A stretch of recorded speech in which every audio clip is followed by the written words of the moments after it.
Hello friends, నమస్తే. బరువు తగ్గాలంటే ఈ ఫుడ్స్ తినండి.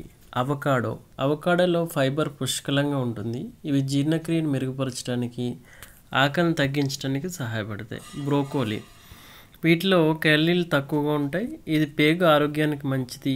ఇది బరువు తగ్గడానికి కూడా సహాయపడుతుంది. చిక్కుళ్ళు, వీటిలో మొక్కల ఆధారిత ప్రోటీన్లు పుష్కలంగా ఉంటాయి. ఇది జీర్ణక్రియకు, పేగు ఆరోగ్యానికి మంచిది. ఓట్స్లో ఉండే ఫైబర్ జీర్ణక్రియను మెరుగుపరచడంలో, అతిగా తినకుండా నిరోధించడంలో సహాయపడుతుంది. బెర్రీలు, స్ట్రాబెర్రీలు, బ్లూబెర్రీలు, రాస్బెర్రీలు మొదలైన వాటిలో యాంటీ ఆక్సిడెంట్లు, ఫైబర్ పుష్కలంగా ఉంటాయి. ఇవి జీర్ణక్రియకి చాలా మంచిది. చియా సీడ్స్, చియా గింజలు ఒమేగా 3 ఫైబర్ గొప్ప మూలం. ఇది మీకు ఎక్కువసేపు కడుపు నిండిన అనుభూతిని కల్పిస్తుంది. అవిసె గింజల్లో ఫైబర్ ఆరోగ్యకరమైన కొవ్వులు పుష్కలంగా ఉంటాయి. ఇది ఆకలిని తగ్గించడానికి, జీవక్రియను వేగవంతం చేయడానికి సహాయపడుతుంది. కాబట్టి ఇలాంటి ఫుడ్స్ తీసుకుంటే మీరు ఎక్కువగా బరువు తగ్గడానికి చాలా సహాయపడతాయి.